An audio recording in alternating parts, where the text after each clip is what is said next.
Collin County jury has sentenced 19-year-old Karmelo Anthony to 35 years in prison after finding him guilty of murder in the fatal stabbing of fellow student Austin Metcalf during a Texas high school track meet. The verdict brings a close to one of the most closely watched criminal cases in the state, a tragedy that sparked national debate over self-defense, race, and youth violence. The deadly incident occurred in April 2025 at a track and field event in Frisco, Texas. Prosecutors argued that a confrontation between Anthony, a student from Centennial High School, and 17-year-old Austin Metcalf of Memorial High School escalated when Anthony fatally stabbed Metcalf during an argument under a team tent.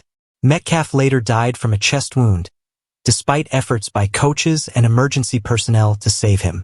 During the trial, Anthony's defense team maintained that he acted in self-defense, claiming he feared for his safety after being confronted physically. Prosecutors countered that the stabbing was an unjustified escalation and presented witness testimony and video evidence to support their case. After several hours of deliberation, jurors rejected the self-defense argument and returned a guilty verdict on the murder charge. Following the conviction, the same jury considered punishment. Texas law allowed a sentence ranging from 5 to 99 years or life imprisonment. Anthony's attorneys asked jurors for leniency, emphasizing that he had no prior criminal history and describing the incident as a tragic decision made in the heat of the moment. His mother also pleaded with the court to show mercy.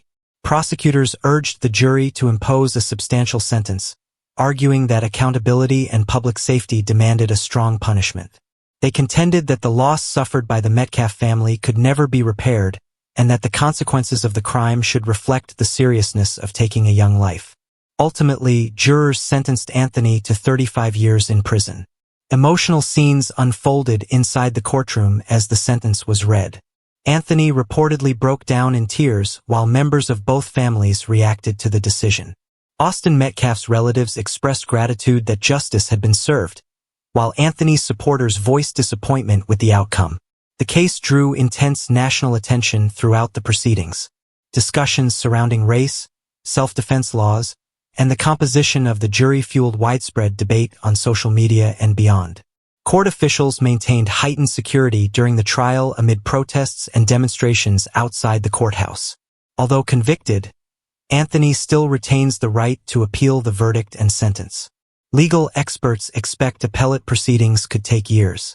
For the Metcalf family, however, the sentencing represents the conclusion of a painful chapter marked by the loss of a son, brother, and teammate whose death shocked the Frisco community and captured the attention of the nation.